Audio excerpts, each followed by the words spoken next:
Hello, team. Dr. Towns here with Coach Ed. And today I'm going to talk about my parents. Not my parents, parents. Uh, as you know, the prom was last couple of weeks, sometime in April, in most cases, with most people. Um, Prom's over. And so the biggest question is now what? And you're having to deal with, on a very high level, two systems. What I mean by that is, you being a parent and you still have obligations and responsibilities to your child who may be 18 and a legal adult, but still they're in your house. They're still on your insurance. You still giving them money. They still eating your food. So after the prom, and I'm gonna go a step further because I really need you guys to start thinking in this way. Prom's over. Graduation will be over in a month or so. So we need to prepare. So what should parents be doing right now? Yeah, the prom is over. And hopefully, if you've looked at any of my other um, videos, I've pushed that you have conversations. Um, have them now, have them when they are in school. And I think the suggested day was on the Sunday. 10, 15 minutes just checking in. I think you'll find that valuable, so that you can have a good idea what's going on, and your child. If they're giving you real short answers, um, and it's just not adding up, and that mother wit kicks in, that intuition kicks in, and you realize something's going on. It's either they're not doing well, they haven't met friends, they're not getting along with the roommates, they fell in love, or all the above. Uh, you as a parent, we still will need to be there. So here again, after the prom is done, and this is something that we need to start doing now. Have that real conversation. As soon as graduation, let's have that big party, that cookout, whatever you're going to have. But soon after that, there needs to be a sit down. And your number one question is, are you ready? And they're going to think, probably just a classroom, and that is very important. But there's so many different dynamics that you're going to experience, and it's kind of three pronged. Yes, the classroom. That's A number one. That person that um, they're going to be in a room with, regardless of the fact that there may be, and I do support this, there may be opportunities to email, maybe a Zoom meeting with the parents, and I highly recommend that. Highly recommend that. Um, but that third thing, you got the academics, you got the roommate housing issue. That third thing is a big one, and that's that social life. And if you're unable to balance all three, one's going to affect all three, and that will be a big one. So start have real talk, and you kind of come up with, you just kind of test the waters, see where they are, what are they thinking. So make sure you do that. Make sure, see now in the end of May, make sure that all deadlines have been met. That once they have been admitted, that I'm sure they would have gotten some information, and hopefully they will share that with you. If they haven't, ask. You may want to give it a week or two, but by mid-May, if they haven't shared anything with you, you need to start asking questions. Um, Also, at the same time, as you are preparing for them to mentally and physically go to the school of their choice, they have to finish their senior year. So that senioritis thing is real. If you're seeing a lot of laying around sleeping, I guarantee you that their final exams coming up in May, or should be. So you need to make sure that they are staying on task. But also, there needs to be, and to be honest with you, it really it doesn't apply to me. I was blessed. I was blessed to get a scholarship to Tennessee to run track. So, it was in my household, my home. It was kind of in my parents' house. It was the financials were more of a hush hush. The biggest discussion I ever had with Dad, can I have $20? Going out on a date, going to a game, whatever, and that was kind of the level of it. So there was no real education about money. I just knew if you had it, you could spend it. If you didn't, you couldn't. So going to school, without that, you just kind of had to kind of feel your way through it. I would strongly advise you as parents to have a conversation about the day to day. What are you able to do? What is the cost of this endeavor? Can we afford this endeavor? For example, if the financial aid, if you were granted financial aid and the financial aid either covers the entire tuition or it does not. If it covers the entire tuition, and I'm not saying anything, I'm not passing any judgment. Even that question alone, you mean like, well, what are you talking about?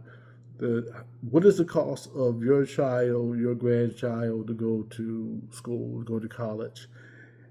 Hopefully, unless you have it like that. And some people, I've seen them stroke a check for 5 figures, stroke a check for $25,000, stroke a check for 18th, whatever it is, and you're covered. But in most cases, I would say maybe 80% or higher, most families can't do that. So whatever grant and aid or whatever financial aid you were awarded, you need to know that number, and you need to know what is the total cost to go to that institution for one semester, because you're going to get the money per semester. Why per semester? Because if after your first semester you don't do quite well, financial aid is seeing this, and they know that that you're risking coming back. So they want to make sure that the money given is a good investment. So just be aware of that. Make sure that you are taking care of the academics.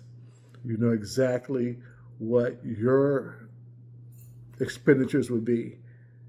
And what I mean by that is, if the financial aid does not cover the tuition, what will the parents or the student be obligated to pay? Either the parents are going to help, the students are going to work, which are all good ideas. But to have that clear understanding, takes the stress off of everybody.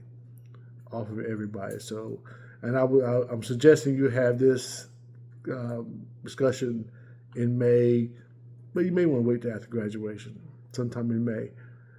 After graduation, celebrate, have that cookout, that fish fry, whatever you're gonna do. Have that party at that club, that restaurant. Balloons, everything, posting the pictures. That is great, but you have to shift quickly to where and what you're going to be doing for the next 4 years. Here again, right about this time, right about June, you should have gotten information about from the university about orientation. Every university worth their salt have at least a week of orientation for all freshmen. That's the time where you get a chance to meet new people on a social level, but academically, you get to see and meet with your advisor. There will be time that you need to spend with your advisor, introduce yourself, be prepared to, really just share your dreams, your hopes, your goals. And that person, well, who's your advisor? It's kind of like a high school counselor, but your academic advisor is going to be, oh man, that person is going to be your biggest supporter, your biggest advocate, your biggest source of resources. And I'm just trying to think of all the words to describe what a advisor may do. It's not just a schedule. In some cases, schools don't want the advisors to do the schedule. They want the advisor to be available to help, to advise, to guide. And then you decide. They will guide you, but you have to make that decision. One, because you're 18 years old. You are considered an adult. You can vote. So during orientation, you're going to meet all that. And one of the biggest things is that you, as best you can, you fully understand your class schedule and that you understand where they are, and you should get a chance to walk around. Now, during the course of a week, you're going to have a schedule, and you can take the time, or they will schedule time to go to certain buildings, and just give you an idea so you won't be lost when classes start.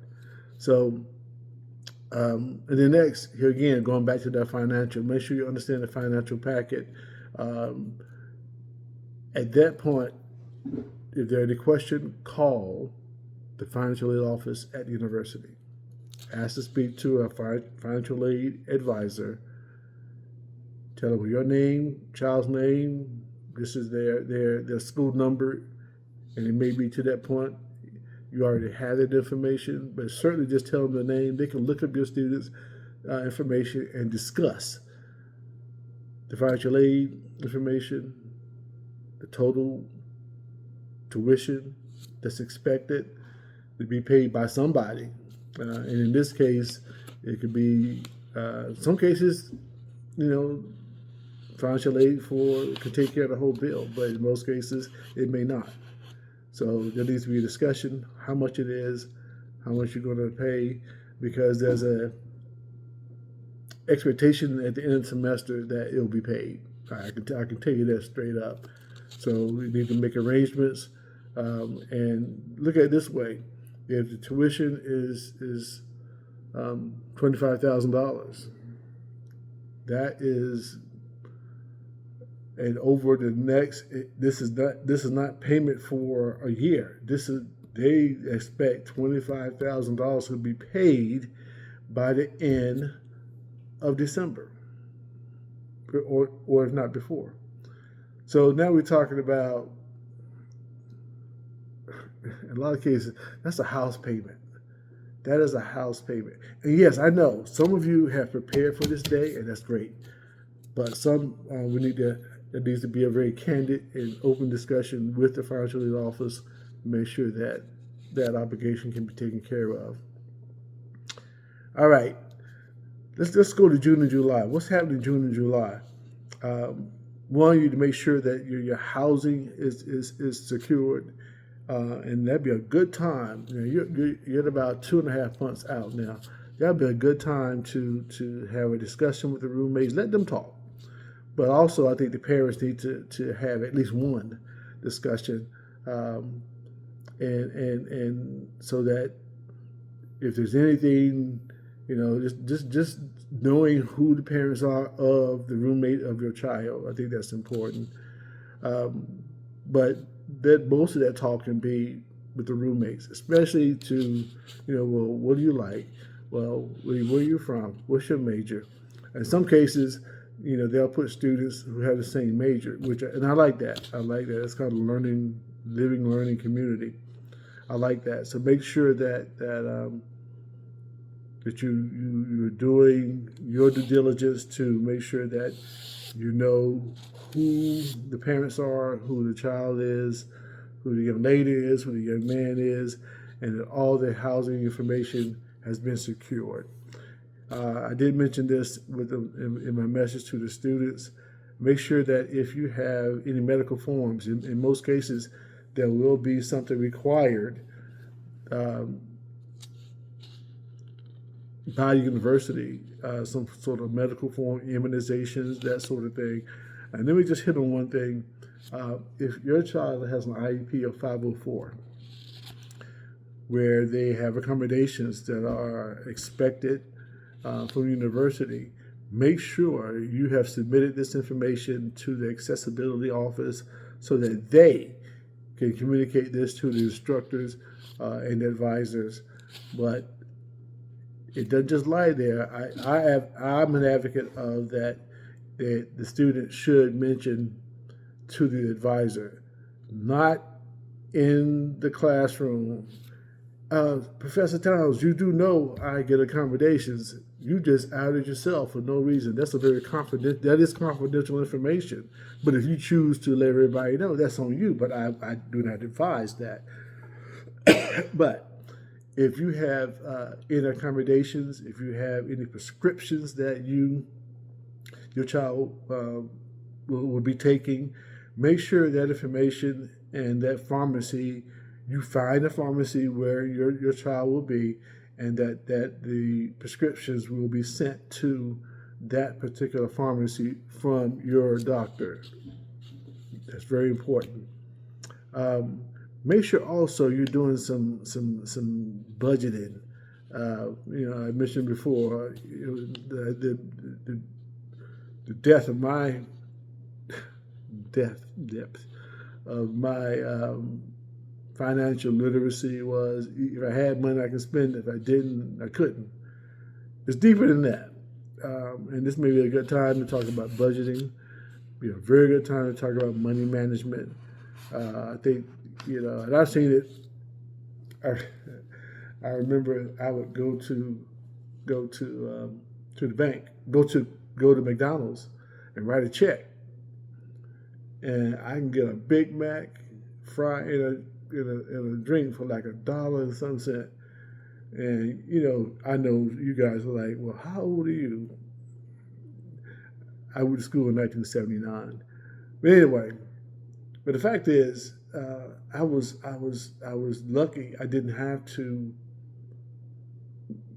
ask my parents for a lot of money, because I seemed to always have money when we would go to a track meet. We would get per diem, and then in a lot of cases they would feed us also. So I would just bring that money home, and then me and my girlfriend, we would go to McDonald's when I got back to campus. But some people may not have it like that, and there needs to be a discussion about money management, and I'm an advocate of the possibility of the student getting a job. A lot of jobs on campus, like work study, and you can talk about work study with the financial office. In a lot of cases, some students opt to have that check go towards their tuition. I think it's very smart. Whereas some want that check because it comes out right around homecoming. They want that check to get their outfit, pay for food, pay for their homecoming outfit. Okay, but that bill is going to come for that month, and it's going to be expected every month.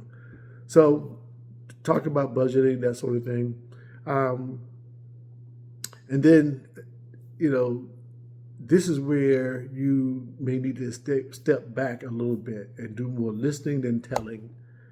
More listening than telling. You can ask questions, but let's cut back on the lectures. Because I guarantee you, in their mind, I'm 18 years old. I can do what I want. If that's the mindset, I don't like that. I can't get with that. I just didn't have that relationship with my parents. Does it exist? Yes. It does, unfortunately. Um, so you got to kind of play that by ear and see how you can step back, but and then still be able to engage. And some of the things that you used to do for them, let them do it. Like laundry, show them how to do it, how to separate the whites from the colors, and here's some. This is what we use, and blah blah blah. They got to learn. They have to learn. They have to learn. So make that on the list. All right, let's jump to August, July, and August. Um, Now you're getting ready. You're like 5 weeks out, 6 weeks out. You need to come up with a plan. How are we going to pack? Who's going? What we're going to drive? Keep in mind, you can't load up the car and expect to have luggage. So everybody can't go unless you are going to take a van or you're going to do a trailer. I've seen it all, but just say that, hey, let's see what we can go ahead and start packing, and that less is them. You're just going to supervise the process. So just start thinking the stuff that you can just kind of set aside, put into a box or whatever you're going to do. Just begin that process. Moving day logistics. You will be given a date to move in. Sometimes it's staggered. Sometimes, especially if it's going to be thousands of students coming, you can't handle all that because you may not have the staff to manage the parking. You may not have the staff to manage the dorms, the residential halls. So we stagger it to control the numbers, and that's a good way to do it. If you are giving us a specific time, follow that. I think the worst thing, which creates some issues, in your mindset about why can't I go when I want to go? Because we got so many students coming to campus, we need to control the times and when in which they come and control the numbers. I remember a time when that was my thing. Orientation was something I did for the freshman class, where clearly I send information out to the parents and the students. Move in starts at 8 a.m. I'm there at 6. Car drives up with a U-Haul truck trailer. We're here to move in. We were wondering if we could start early. No. I am so sorry. I said, I'm here early to make sure everything is open and done. But my staff, they're getting ready. So we need to stick to the time. I said, I tell you what, there's a IHOP, about 2 miles from here. Go get a good breakfast and then come back and we'll let you in. I think they appreciated that, as opposed to confrontational type conversation. They did come back and checking with them later on. They were happy. The tears, grandma, and everybody was there. That's a good. I like to see that. I like to see that involvement. And then I've seen some drive-bys too. You look on the grass, the parking lot, bags or whatever, and a kid left in the mist. So, I understand because you may not know, but let's follow the times that you're given to call in, to check in, to move in, because it just works. It works better. It works better. Continue to communicate. You're just doing check-ins. And talk about your emotions. Talk about, I'm saying this, but I wasn't doing this business when my daughter went to school. I waited until I was driving her to the university, and I had the daddy talk. And you know your child, and I knew my daughter, and you know. But I wanted to make sure she knew that I was supportive of her. I trusted her, um, and and and she's my offspring, but and there was so many things that didn't know she did. I'm talking good stuff until graduation. Like for instance, I did not know that my daughter did almost 10 non-paid internships. The good thing was she graduated with two options to work. And one of the things she did that she was a part of Junior Achievement. I didn't know that. So was I. Um, but anyway, just making sure that you allow them to show their emotions about they're nervous, they're scared, they don't know what to expect, but you're in the same boat. You don't know what to expect. You can only trust your child because you raised them for 18 years, and it's kind of like a hope for the best. Well, I hate to put it that way, but it's kind of like that. Okay, guys, just that shift that I was kind of alluding to. You move from manager to to you are now a mentor, and in that role as a mentor, you just want to keep them on track. You want to encourage them and make sure they understand that you're always there, but you're no longer the doer for them. Now you're just kind of monitoring the situation. I think in another video I did, guide decisions help them. Instead of doing it for them, you're guiding them to make decisions, and whatever it may be. But let them decide. Final decisions made by them. Sometimes you guys just, pray that it works out. You may not agree, but you just hope for the best. You support their independence, and you're moving away from that dependence. You spent from day one when they were born until now that they were dependent on you, and now you're all about the support and independence.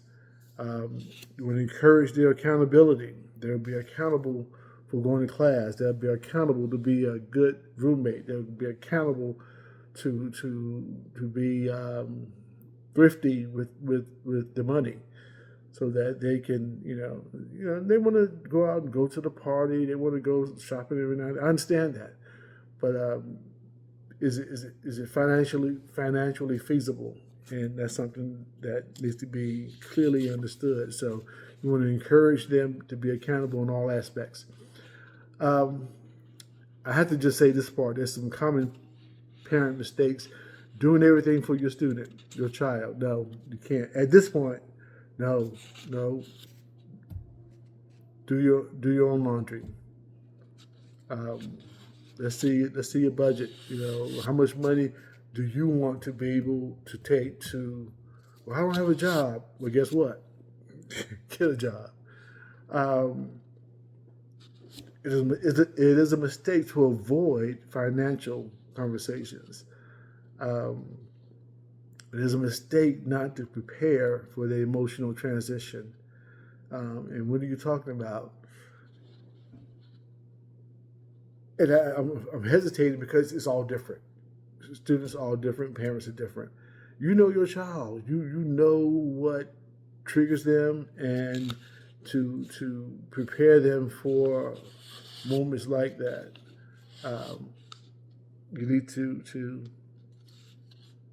You need to prepare for that too, and just be ready for some. And this one can kind of leave you kind of worried. Just how are they really feeling? Are they being honest with me? But just keep praying, keep working on it. And the last one, you can't treat them like they're still in high school. Especially when the graduation is over, that's when we go into college mode. That's when we You're a college student now. You're a college student. All right, guys, I'm almost finished. And my final message is: your student is leaving home, but they are still under your guidance, just in a different way. Guys, I hope that you've learned something over the past 30 minutes, that I imparted some information that you wondered about and gave you a little bit of insight as to how to deal with it. This is Dr. Towns. I hope you have. If you have any questions, please send me an email at coachadsolutions@gmail.com. All right, guys. I appreciate your time. Thanks.